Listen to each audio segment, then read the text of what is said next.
Now, in another but also same news, gusto buhay ni Ombudsman Remulla yung dismissal case ni Senator Joel Villanueva dahil sa pork barrel scam na in-order ni former Ombudsman Conchita Carpio Morales noong 2016 dahil hinatulan niyang guilty of grave misconduct, serious dishonesty, and conduct prejudicial to the interest of service. Removed from office, or there was a decision to remove him from office and to disqualify him from public service. Dapat kasi yan, yung decision na yan, pumasok sa COMELEC. Di ba? Dapat gano'n ang mangyari dyan. Ang tao nag-commit ng murder, na-convict siya.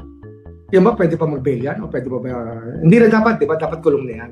Ngayon, pag ganitong grave ang allegation, kahit administrative yan, dapat dyan, ang presumption mo, magbabago na.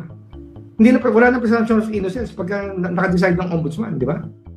Yun ang problema. Dapat dyan, ay magising-gising din tayo na hindi pwedeng upuan ng kaso.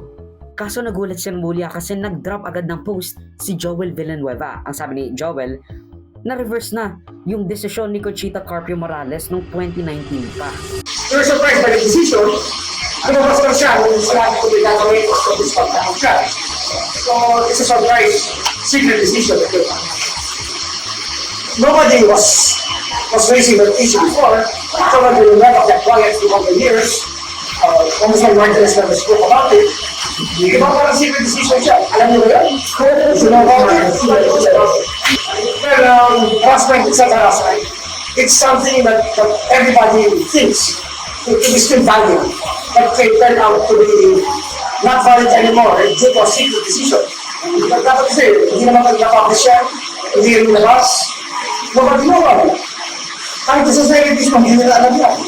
Hindi ko sabi, hindi ko alam. Hindi ko nilabas. So don't you call that a secret decision?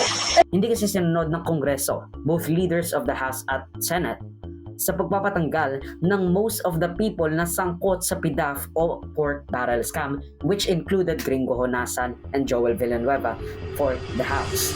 But in 2016, when you ordered his dismissal, the Senate refused. Then should the Senate have followed? Well, they should have. Otherwise, everybody wants to be a senator, and because of any infraction of the law that you commit, you will still remain senator. The ombudsman ordered a senator's dismissal. Hindi sumunod ang Senado as a body. They all cooperated as an institution. Anong naging epekto